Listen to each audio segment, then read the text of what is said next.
Hey there guys, we are back with another video today, and we are talking Peacemaker, as the finale for Peacemaker Season 2 has officially wrapped. So yeah, the season is fully completed now. What did I think of it? This was a lot of fun, I must admit, this season. Do I think it's better than Season 1? I do think Season 1 is a lot more stronger, personally, but Season 2 definitely did have some good moments, I must admit. But yeah, I did really like the storyline for this season and where it's going to lead into the future of the DCU in the future, and how this potentially sets up Man of Tomorrow and other projects as well. But yeah, overall, this season was a lot of fun. It was really great seeing the 11th Street kids back again. Seeing, obviously, Chris, Peacemaker, Hardcore, Economos, Adebayo, and Vigilante back together. And, of course, Eagerly. But yeah, it was so good seeing them again. And it was just felt like so long ago when the first season, because it was quite a long time ago when the first season did come out. But yeah, we had a couple storylines this season, with obviously one of the major ones was about Chris going into the quantum unfolding chamber that was left by his dad, where he got his gear and that from. But obviously his dad died in this universe. But Chris stumbles on another door, basically, that leads to another universe. And then he finds his dad and his brother are still alive in this other universe. But yeah. And then you've also got the storyline with Rick Flag Sr., who was seen in Creature Commandos and Superman, is in this show too. And he basically wants to have revenge on Peacemaker for killing Rick Flag Jr., basically. But yeah, that is pretty much the main storylines we do get in this season, to be honest. But yeah, now we're going to jump into some spoilers and Easter eggs and that are spotted in this season, so let's jump into it. So one of the major things we got to talk about was obviously pretty much most of the stuff from Peacemaker Season 1 is canon to the new DCU, and some elements of the Suicide Squad movie is also canon as well. Even something from David Ayer's Suicide Squad movie is canon as well, which I was quite surprised when they mentioned this in this season, but we'll get into that in a second. But the one major thing that people were wondering how they were going to explain was the Justice League cameo scene at the end of Season 1. They basically just straight up retcon it. There's no multiversal storyline or anything to it. They just retcon it and then just move on. I think that's probably just the best thing to do. Personally, I got no issues with that, because they basically just replace the Justice League with the Justice Gang from Superman.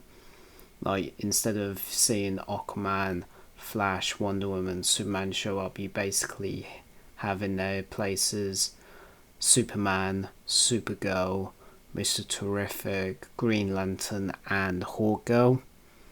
And then Green Lantern and Hawkgirl basically have the funny replacement scene instead of Aquaman and Flash have that scene from Season 1. That's basically the retcon. But yeah, that's pretty much it. I appreciate that. Just move on. It's new universe now, so yeah. But yeah, we do get more Justice Gang stuff in this as well in the first episode, where we do see Sean Gunn as Maxwell Lord, which was pretty cool, interviewing Peacemaker. And we do see another character being interviewed as well, which is White Rabbit, who is a Batman villain in the comics, I believe. Such an obscure character, but yeah, that's a nice, cool Easter egg, I guess. But yeah, we see them, Maxwell Lord interviewing these people, the potential new members for the Justice Gang with Green Lantern and Hawk Girl. And they're not taking them seriously. And it turns into like a funny gag basically. But yeah, see that. And then Chris isn't happy, so, and then we obviously get the storyline where we find out something happened between him and Harcourt on this boat. We do find out what happened on the boat eventually in the season finale. They did have a connection, like a kiss scene and that, when they went to this like boat basically, where it was like a rock concert on it, and we do get cameos from a couple bands like Foxy Shazam and that. But yeah, that was pretty cool seeing those cameos. But yeah, so we see that, but Harcourt doesn't want to get too close basically because she like thinks she's a wreck and that. Man, the acting between Harcourt and John Cena this season, like, honestly, the Jennifer Holland's Harcourt, she's amazing. John Cena's Christopher Smith is absolutely amazing, just so good. But yeah, so yeah, we got that. So yeah, one thing leads to another. And then we do get some cool scenes with Adebayo as well, which is pretty cool this season. Especially when she goes to the other dimension and we get the reveal of what that dimension is. But yeah, we also got Economos, who's struggling to keep his friendship and keeping his work life with Argus as well. Like, he's struggling to maintain both lives. But yeah. But yeah. And we've got Eagerly. Eagerly this season was pretty funny. He had his own arch nemesis with Red Scent Wild, I believe his name was, which was Michael Rooker. Who a lot of people obviously know from like Guardians as Yondu and that.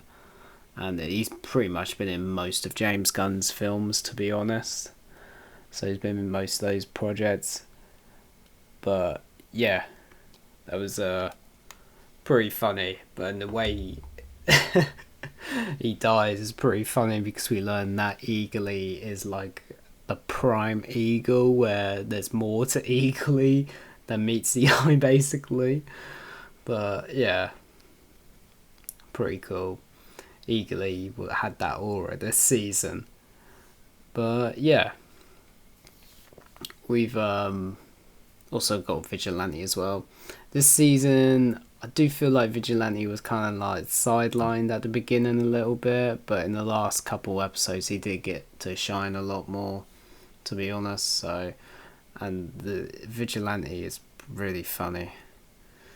But yeah, talking of the other dimension though, we do get the reveal that in this other dimension everything's all perfect in that Chris thinks, but then there is a twist obviously, and we do get the reveal like in episode 6 I think it was, where this is actually Earth X, where obviously I don't know if I can say the word on YouTube, but the Axis or whatever won the Second World War basically, and yeah, and there's just a lot of people like me online that noticed that there was no like people of color basically, like in the background, like the extras at all. But yeah. So yeah, we do get the reveal of Earth X, or Earth 10 as it's known in the comics. But yeah, they did keep referring it to Earth 2 at first, James Gunn, on like the official DC podcast and that, but it is Earth 10, Earth X, which is pretty cool storyline that we got. and obviously we do have Peacemaker's brother and father still alive. Turns out Peacemaker's father isn't so bad after all. He's called the Blue Dragon in that universe, not the White Dragon. So it seems like he's not such a bad person. Like, he's actually a caring father and that. But yeah. Keith, though, Peacemaker's brother in this universe, because obviously he's alive. He's Captain Triumph, I believe, in this universe, which is like an obscure sort of character in the comics. But yeah, I liked both the suits for Blue Dragon and Captain Triumph. They were really cool, to be honest. And I do think we'll see him again, because the way they left it, because we do see Blue Dragon get killed by Vigilante, so there is that. So I do wonder if they'll bring Captain Triumph back, Keith back, and he'll want revenge on Peacemaker and that for killing his doppelganger brother, basically. But yeah, we shall have to see where that storyline leads into the future of the DCU. But yeah. But yeah, let's talk about some of the new characters we've got as well. So this season we got Sasha Bodo. So yeah, she's a pretty new character this season, working for Argus. In the comics, she does have ties to Batman and Checkmate, and that in the comics, which is pretty cool. Spoiler alert, in the finale, we do see the 11th Street Kids starting their own organisational business, basically, and that is the Checkmate organisation, which does have ties to Amanda Waller and that in the comics as well, which I do wonder if this will maybe set up the Waller series, because we do know that apparently members of Team Peacemaker are meant to show up as in that show when James Gunn first done the DCU slate reveal. But yeah, maybe that will set up the Waller show. But yeah, guys, and then we've also got, because Sasha Bodo, she's a member basically, but she's like a cyborg, like she's a meta basically in the comics, where she's got the cyborg, and we do see like these cyborg sort of enhancements, which is pretty cool. But yeah, seems like a pretty cool. I wonder where we'll see her next in the DCU. Probably in the Waller show, I reckon, maybe, or maybe Man of Tomorrow, but we shall see. Or maybe even the DCU Brave and the Bold Batman movie, who knows. But yeah, we've also got Tim Meadows as Langston Fury.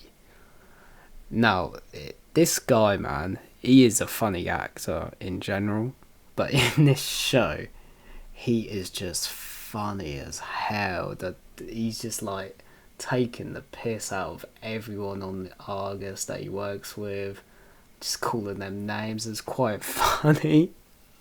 Oh man, some of the stuff he says in this show is quite just cracked me up so much. But yeah, he was a pretty funny character, I must admit, this season. But yeah. But yeah, like I said, we've also got the appearance of Rick Flag Sr., who we did first meet in Creature Commandos. Completely different tone to his character from that show, I must admit, from Creature Commandos. I was kind of hoping we'd get like another Creature Commando cameo in this season, but oh well. But yeah, I did see that apparently the ending of Peacemaker, is gonna tie into the next season of Creature Commandos. James Gunn has apparently said online, so we will see where that leads to. But yeah. But yes. But we also get a few surprises as well. A couple cameos, like already talk about like the Foxy Shazam and that. Basically, one of the cameos we do get is Rick Flag Jr., like a flashback, which is pretty cool, where he had a secret affair with Harcourt, and apparently June Moon is his girlfriend in this universe, which is obviously Enchantress. Which I was quite surprised they referenced that, because they were obviously referencing David Ayer's version of the Suicide Squad movie, where they're together, basically.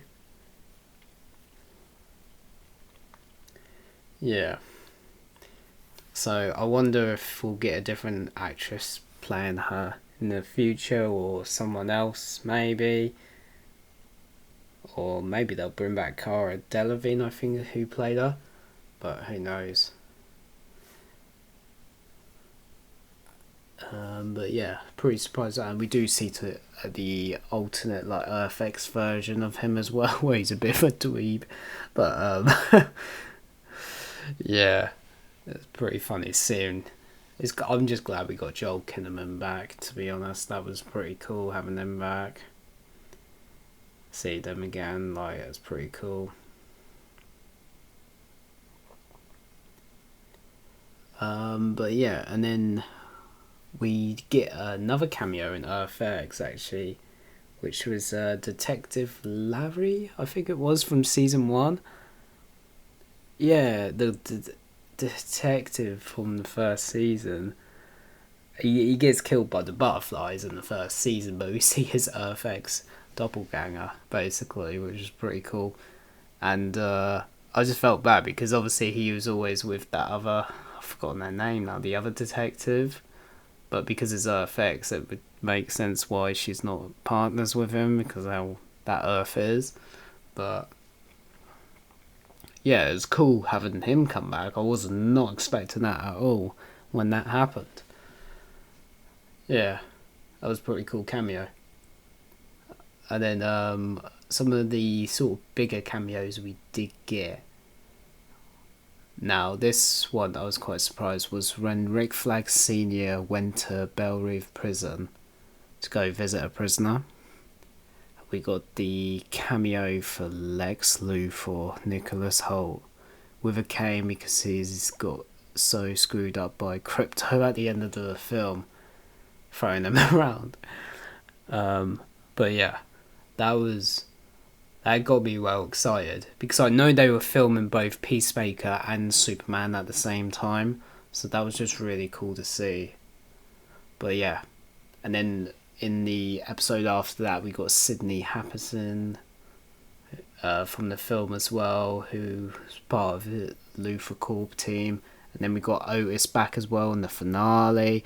Pretty much the whole Luthor Corp team, basically, that was helping Lex, was helping Argus out. And basically, Flag made a deal with Lex, basically, to get him transferred out of Bellerive. And now Lex Luthor and Argus, or the government, are now working together. Even though Lex is still behind bars, but they're working together now. Because Lex is interested in Peacemaker's portal, like, pocket dimension technology, basically. Because obviously his pocket dimension technology was so unstable, basically. That's what caused the Metropolis incident. But the one that Peacemaker's father had, the quantum unfolding chamber, that is stable. That technology is so stable that it's called the Eyes of Lex Luthor now, which is obviously going to have probably greater consequences in the future of the DCU, I reckon. But yeah, we'll have to see where this is going to lead. But we do see notes that Flag and that in the finale is Lex is keeping an eye on the progress every time they open a new door in the quantum unfolding chamber. And the different universes we see, man, there's like a zombie universe we see. There's one universe where we see like he's like gremlin jelly babies or whatever being eaten, trying to eat the Arcus agents, man. That was absolutely crazy. Seeing that scene with that one Jelly Baby on Langston Fury's helmet, trying to like get a bit weird there, but if you know what I mean, you know what I mean. But yeah, then there was another universe where we see the sort of like the same black hole like in the Superman movie, which looked very similar, that Ultraman got sucked into basically. But yeah, and then they do find one door where we do get the reveal of this like planet or dimension basically that's from the comics, and I found this really cool, and that is Salvation. Now there's a storyline in the comics, and this is basically what Flag's plan is. He wants to send all like metahumans, and he pitches this to the government with the Luthor Corp team and Argus, while working with Lex obviously. This is obviously his and Lex's plan to obviously throw metahumans or villains basically, or superpower beings, into this like pocket dimension planet basically, causes out a Salvation. It's cool, and it's from the comics, and I believe it has ties to the New Gods and Darkseid as well. But in the comics there is a storyline where they do obviously throw a bunch of metahumans or villains basically, like Joker, Luthor, and Captain Cold, Grodd, like Poison Ivy, Solomon Grundy, like pretty much all the big hitters basically that you can think of in DC. And they do have like a storyline where there's like a little war between Joker and Lex basically in this place, but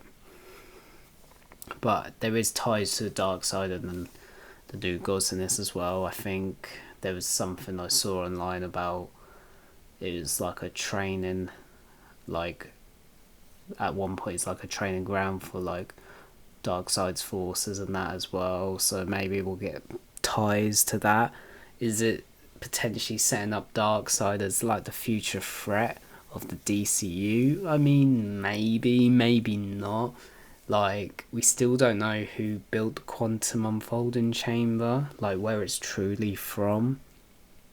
We still don't know where Peacemaker and his dad got their gear from as well. So we'll have to wait and see. Like, if I was to guess what this is probably setting up, I think Salvation will be, maybe it'll be something that either do with Brainiac, will be like coming from the multiverse or something. And because we do have the potential tease that he's the villain of Man of Tomorrow, maybe, with the script revealed recently. But I wonder if they might do a twist where they might have Mongol rule this Salvation world, like it could be like War World sort of situation, have all these different metahumans fighting each other. But yeah, I mean, it could be anything really. We'll just have to see where it goes, but obviously at the end, Flag does throw Peacemaker in this onto Salvation, and he's potentially trapped there, so he can't get back. Like, he's the first prisoner to go there now. The Flag and that abduct him after Peacemaker gets released basically. But yeah, that was it basically for the ending of the show.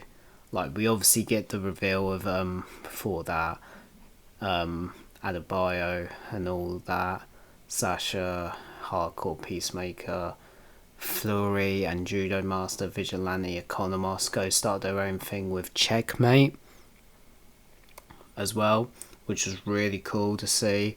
I do wonder if we're going to get something with that tying into Waller. But yeah, Checkmate, that's a pretty big thing to be honest, and we had Checkmate in like the Smallville show as well, which is pretty cool, so I'm excited for that. Um, Overall, guys, that's pretty much all I've got to talk about on Peacemaker. Like I said, I really enjoyed this season. It was a lot of fun. But yeah, overall, I do think this first year of the DCU is now complete now. I think this has been a very strong start for the DCU, and I can't wait for next year when we're getting Supergirl, Clayface, and Lanterns next year. So we've got another sort of strong year to look forward to for DC. But yeah, I do think DC is in a really good place right now with the DCU, and I just can't wait to see where this is all leading to. But yeah, guys, I want to know your thoughts down below. What did you guys think of season 2 Peacemaker? Did you enjoy it? Did you hate it? Let me know your thoughts down below. And what are your thoughts for the future? Are you excited? And yeah, let me know down below, guys. But yeah, I'll see you guys in the next one.